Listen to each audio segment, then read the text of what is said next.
السلام علیکم ورحمۃ اللہ وبرکاتہ۔ اور بیت المقدس جو آج فلسطین کی سرزمین پر واقع ہے، جس شہر میں وہ واقع ہے اس کو یروشلم کہتے ہیں، اور یہ حضرت ابراہیم علیہ السلام کا آباد کیا ہوا ہے۔ سیدنا ابراہیم علیہ السلام عراق کے رہنے والے تھے۔ عراق کے دریائے فرات کے قریب ایک چھوٹی سی بستی تھی، بابل کے قریب، وہاں سے ہجرت کر کے ابراہیم علیہ السلام فلسطین آئے اور وہاں ان کی اولاد ہوئی۔ ابراہیم علیہ السلام پوری دنیا میں 2 مقدس سرزمینوں کو آباد کرنے والے نبی ہیں۔ حضرت ابراہیم علیہ السلام سے ایک بیٹے پیدا ہوئے، اسحاق علیہ السلام۔ اسحاق علیہ السلام کو حضرت ابراہیم علیہ السلام نے فلسطین میں آباد کر دیا، اور دوسرے بیٹے ابراہیم علیہ السلام کے سیدنا اسماعیل علیہ السلام، اور حضرت اسماعیل علیہ السلام کو مکۃ المکرمہ میں آباد کیا۔ ابراہیم علیہ السلام کے 2 بیٹے 2 مقدس سرزمینوں کو آباد کرنے والے ہیں، ایک مکہ کو آباد کرتے ہیں اور ایک فلسطین بیت المقدس کو آباد کرتے ہیں۔ اور بنی اسرائیل اسی خاندان کو کہتے ہیں۔ ابراہیم علیہ السلام کے نیچے جو خاندان آیا، حضرت یعقوب علیہ السلام کی اولاد، اور تقریباً سارے انبیاء کرام علیہ السلام جو بنی اسرائیل کے ہیں وہ اسی فلسطین کی سرزمین میں پیدا ہوتے رہے، یا پھر ہجرت کر کے وہیں آئے۔ بڑے بڑے اگر نبیوں کا نام میں اگر ذکر کروں، یہ سب فلسطین میں ہیں۔ حضرت ابراہیم علیہ السلام، حضرت اسحاق علیہ السلام، حضرت یعقوب علیہ السلام، حضرت یوسف علیہ السلام، حضرت داؤد علیہ السلام، حضرت سلیمان علیہ السلام، حضرت زکریہ علیہ السلام، حضرت موسیٰ علیہ السلام، حضرت عیسیٰ علیہ السلام، حضرت یحییٰ علیہ السلام، یہ سب کے سب وہیں بیت المقدس کے ارد گرد آباد۔ وقت کے جلیل القدر پیغمبر بلکہ یہ رسولان اعظام ہیں، یہ سب فلسطین کی سرزمین پر آباد رہے۔ اس سے آپ اندازہ کر سکتے ہیں کہ وہ زمین کتنی برکت والی ہوگی، وہ زمین کتنی متبرک ہے۔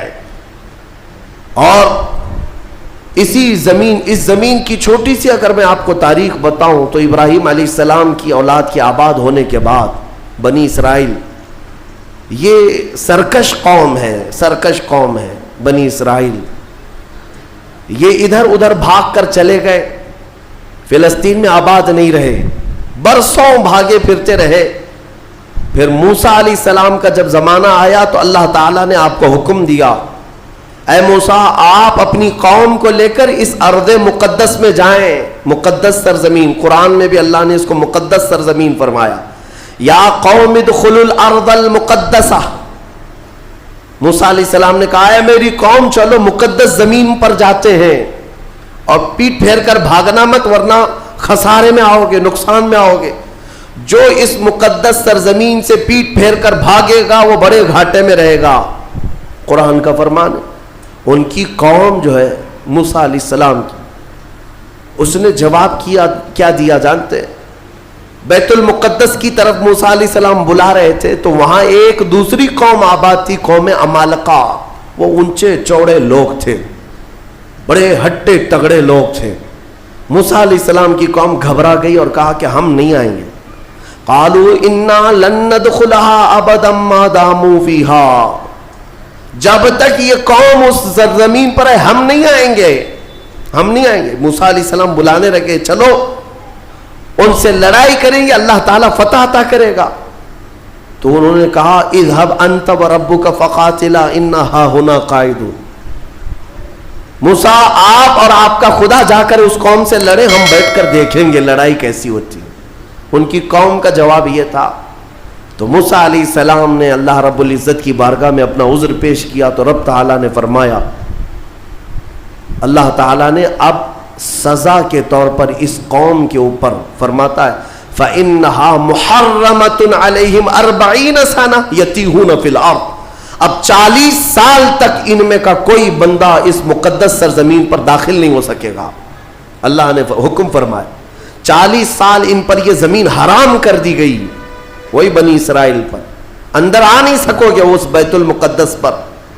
اور اس کے بعد رب تعالیٰ نے فرمایا یہ بھٹکتے رہیں گے 40 سال، یتیہون فی الارض، میدان تیہ، یہ صحرائے سینا آج بھی مصر کے وادیوں میں ہے، ہم گئے دیکھیں، پہاڑیوں کا ایک سلسلہ ہے، 100 کلومیٹر دور تک چین ہے پہاڑیوں کی، پہچان نہیں پائیں گے اگر کسی ایک پہاڑی کے بیچ میں چھوڑ دیا جائے تو زندگی پر بھٹکتا رہے۔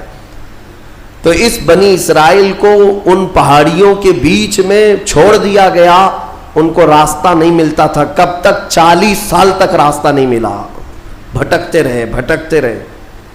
وہ ان پہاڑیوں سے باہر آ ہی نہیں پاتے، ایک پہاڑ کراس کرتے سامنے سیم دوسرا پہاڑ نظر آتا، اس کو کراس کرتے تیسرا بھی سیم ویسا ہی نظر آتا۔ 40 سال گزر گئے بھٹکتے ہوئے، پھر موسیٰ علیہ السلام کی بھی وفات ہو گئی، ہارون علیہ السلام کی بھی وفات ہو گئی۔ اب یہ جتنے نافرمان تھے یہ مر گئے، ان کی جو نئی نسل آئی، چھوٹے جو بچے تھے، اب وہ جوان ہوئے تو ان کی سوچ مثبت تھی، فکر اچھی تھی۔ اس وقت اس بنی اسرائیل کے نبی یوشع بن نون تھے، حضرت موسیٰ علیہ السلام کے خادم بھی رہے، یہ اللہ کے نبی تھے۔ انہوں نے اپنی قوم کو اکٹھا کیا اور سب کے دلوں میں پھر بات ڈالی، آج سے 40 سال پہلے تمہارے باپ داداؤں پر بیت المقدس کی سرزمین حرام کر دی گئی تھی، اب چلو۔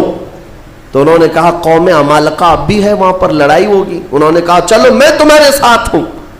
جب وہ نکلے بیت المقدس کے راستے پر، وہی ہٹے کٹے لوگوں سے ان کا مقابلہ ہوا، قوم عمالقہ سے۔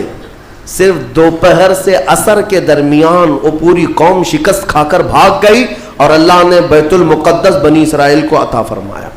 اللہ کے حکم پر اگر چل کر کے دیکھا ہوتا، یہیں بیٹھ کر کے ارے وہ بڑے تگڑے لوگ ہیں، اونچے لوگ ہیں، یہ بنی اسرائیل کی عادت ہے۔ پھر اللہ رب العزت نے انہیں وہاں پر قرار دیا، بیت المقدس یہ یہودی کہلا ہے، یہودی ایمان والے یہودی تھے جو بیت المقدس میں آباد تھے، برسوں تک رہے۔ اس کے بعد پھر حضرت عیسیٰ علیہ السلام کا ظہور ہوا، آپ کی ولادت ہوئی۔